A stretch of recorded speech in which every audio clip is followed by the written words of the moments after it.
I was 26 years old, standing in a Firestone parking lot at 5:45 in the morning, lacing up a pair of running shoes I'd bought 3 weeks earlier and already resented. The asphalt still had yesterday's oil stains on it. There was a security light buzzing above the garage bay, flickering every 4 seconds like it was counting down to something, and somewhere behind the building a delivery truck was idling, its exhaust curling up into air cold enough to see. And I remember thinking very clearly, I do not want to do this. Not I'm tired. Not I'll do it tomorrow instead. I do not want to do this, and I don't think I ever really did. That's the sentence nobody tells you about willpower. They tell you it's a muscle. Flex it enough and it grows. Push through the discomfort and one day the discomfort disappears. I believed that for a long time. The way you believe things you've never actually tested, just absorbed from posters in gym locker rooms and the backs of protein shake bottles. And for 3 weeks, I ran on that belief the way you run on fumes, further than you should be able to, up until the moment the car just stops in the middle of the road and you're sitting there wondering what happened. What happened is that willpower isn't a muscle. It's a battery. Nobody tells you batteries drain the same amount, whether you're using them for something meaningful or something trivial. Deciding what to eat for breakfast costs you the same charge as deciding whether to leave a job that's been quietly killing you for 6 years. By the time most of us reach the actual hard decision of the day, we're already running on the empty sliver at the bottom of the gauge, wondering why we suddenly don't have it in us to do the thing we swore we'd do. I stood in that parking lot for 11 days in a row. On the 12th day, I didn't show up. Told myself it was the weather. It was 61 degrees and clear. You know that feeling, don't you? The gap between the version of you that makes the promise at 11 at night, full of resolve, the version of you that has to actually keep it at 5:45 the next morning, half-conscious, cold, and already negotiating. Those are almost two different people. Here's the part that took me years to understand. The 11 o'clock version doesn't get to make decisions for the 5:45 version. Not fought through sheer force, not through a better speech. Something else has to do that work. Just didn't know yet what that something was. There was a man named Walt who owned the hardware store 2 blocks from that Firestone. I started going in there for nothing in particular, a bag of screws I didn't need, a conversation I did. Was 68, had run that store alone since his wife passed, opened at 7 every single morning, including the Monday after Christmas. I asked him once, half joking, how he did it, how he never seemed to need a pep talk to show up. He didn't even look up from the register. He was counting out change for a customer who'd already left, sliding quarters into a paper roll with the kind of patience that felt almost foreign to me at 26. He said, I don't feel like it either. Most mornings. I just already decided a long time ago, so there's nothing left to decide. I've thought about that sentence more than almost anything anyone's ever said to me. Because it wasn't motivation. There was no fire in his voice. It was the opposite of fire. It was something closer to furniture. Solid. Already in the room. Not something he had to go find every morning and drag back in. That's the turning point. If there is one single hinge this whole thing swings on. Motivation is a feeling, and feelings are weather. Some days it rains, some days it doesn't, and you don't get a vote either way. But a decision, made once, made all the way, stops being weather and starts being structure. Wasn't motivated to open his store. He had simply, at some point long before I met him, removed the question from the table entirely. Was no negotiation left to have with himself at 6:50 in the morning, because the negotiation had already happened years earlier, and it had ended. So, the real question isn't how do I get more willpower? The real question is how many decisions am I still making every single day that I should have already finished making once? A long time ago, there was a woman I worked with named Denise in the shipping department of a company that doesn't exist anymore, who quit smoking not by wanting it badly enough. She'd wanted it badly for 9 years and it hadn't worked once, but by moving her couch. That's not a metaphor. She physically moved the couch in her apartment 6 feet to the left, so it no longer faced the sliding door to the balcony where she used to smoke every night after her shift. She threw out both ashtrays. She put a bowl of oranges where the ashtray used to sit on the coffee table, not because oranges are magic, but because her hand needed somewhere else to go at 9:15 at night out of pure habit, empty space where the pattern used to live will always get filled by the old pattern again if you let it. She told me later, it wasn't that I got stronger. I just stopped putting myself in the room where I had to be strong every single night. The first week, after moving the couch, felt strange, almost wrong, like she'd rearranged her own life without permission. The apartment smelled like oranges instead of smoke for the first time in 9 years. She said that alone nearly made her cry. Standing in her kitchen at 9:15 with nothing in her hand and nowhere she was supposed to be looking. Sit with that for a second, because most of us are out here trying to win a fight in the exact same room where we've lost it 100 times before, believing that this time, through sheer grit, we'll finally out-willpower an environment that's been engineered, sometimes by us, sometimes by everyone around us, to make the easy thing effortless and the hard thing exhausting. You are not weak because a room designed to defeat you keeps defeating you. You are just fighting the wrong battle. Change the room. Fight gets smaller than you think it's supposed to be. I want to be honest with you about something, because I think honesty does more work here than another rule of 3 ever could. 2 years ago, I decided to stop eating sugar after 8 at night. Very clear rule, very reasonable. And there is a night, still vivid to me, where I sat at my kitchen table at 11:40 p.m., eating an entire sleeve of Oreos directly from the package, no plate, while simultaneously writing in a journal about the importance of discipline. Both things happened at the same time. I am not proud of it, and I'm also not going to pretend it didn't happen. If I only tell you the version where I'm Walt, standing solid and unshakable, you'll believe discipline means never slipping, and that belief will wreck you the very first time you do. People who keep their promises to themselves aren't the ones who never break them. They're the ones who don't use the break as evidence against their own character. I ate the Oreos. I didn't decide I was therefore a person who can't be trusted. Those are two very different conclusions from the exact same sleeve of cookies, and which one you choose determines almost everything that happens next.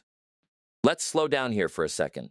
Just breathe, because I'm about to ask you to look at something a lot of people spend their whole lives avoiding, and I don't want to rush past it. My father worked the night shift at a distribution warehouse for 22 years. Not a job he loved, not a mission job. He clocked in at 9 p.m. and clocked out at 6 a.m., drove home in the same gray light every single morning, ate breakfast standing at the counter, because sitting down felt like giving up on the day before it started, slept from roughly 8 to 2 while the rest of the house lived around him. 22 years. I never once heard him talk about motivation.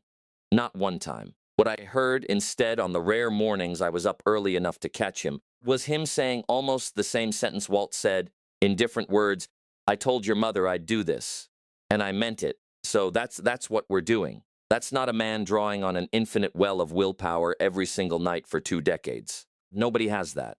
What he had was smaller, and it turns out far more durable. A stack of kept promises, one on top of the other, each one making the next one easier to keep, not because it got less tiring, it's because breaking it would have cost him something he valued more than the tiredness. Self-trust isn't built in the big dramatic moment. It's built at 8:52 p.m. on a Tuesday nobody's watching.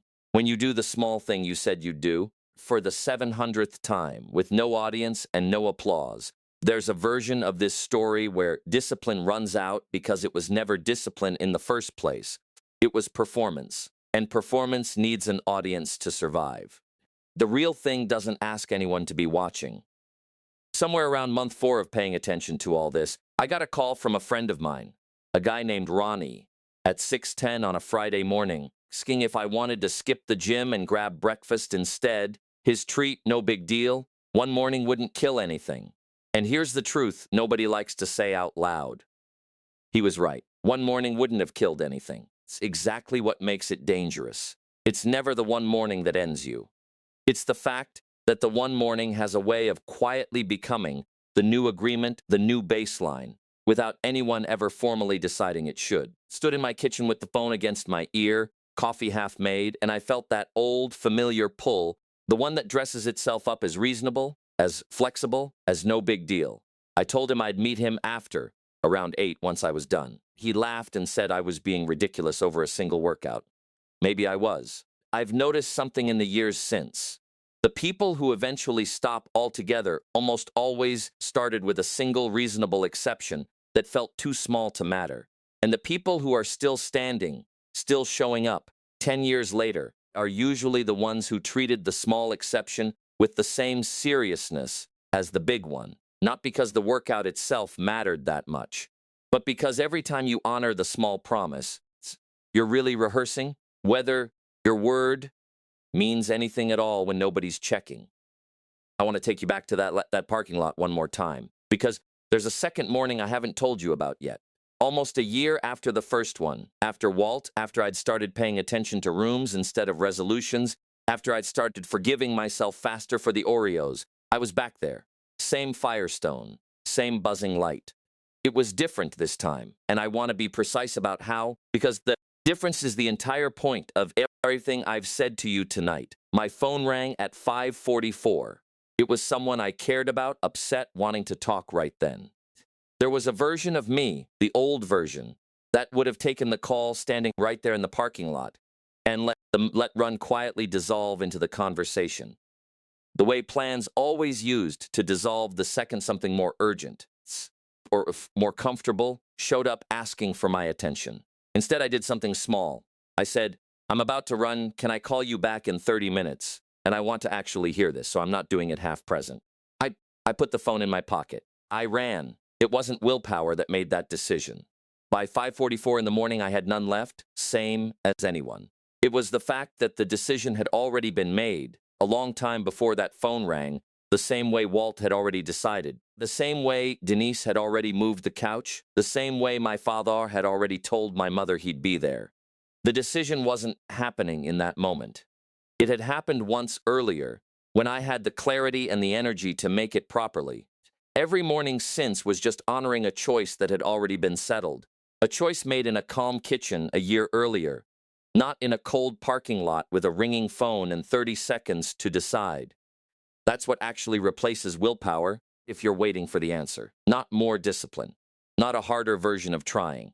It's the compounding weight of small kept promises, made once in a clear moment so that the tired, foggy, 45 version of you isn't asked to relitigate the whole thing from scratch every single day. You're not fighting yourself every morning. You're just following through on someone you already agreed to become. You already know which room in your life is the one working against you. You already know which decision you keep remaking instead of finishing once and for all. You already know, somewhere underneath the noise, exactly what a kept promise would look like this week. Not the big dramatic overhaul, just the small one. The couch you'd have to move 6 feet, the call you'd take 30 minutes late instead of letting it swallow the whole morning. Willpower was never going to be enough. It was never built to carry 22 years or even 22 days. It's a flare, not a foundation. But a decision made once and honored quietly again and again, needing anyone to see it. That doesn't run out. That's not weather. That's structure. And structure holds you up on the exact mornings you have nothing left to give it. Somewhere out there tonight is a version of you standing in your own parking lot, lacing up shoes you already regret buying, wondering if you have what it takes to do this again tomorrow. I need you to hear this part slowly, because it's the part that actually changes something. You don't need to find out if you have enough willpower for tomorrow. Nobody does. Nobody ever has. The people you admire most, the ones who seem impossibly steady, aren't running on some deeper reservoir of willpower than you were given. They just stopped asking the question every morning.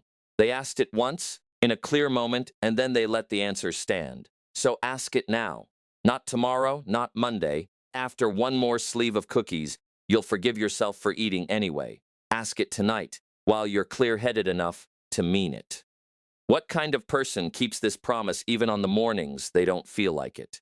Decide that all the way Walt decided, the way Denise moved her couch, the way my father told my mother he'd be there, and then simply was, for 22 years, without once making it a speech. Write it down if you have to. Say it out loud to the empty room if that's what it takes to make it real.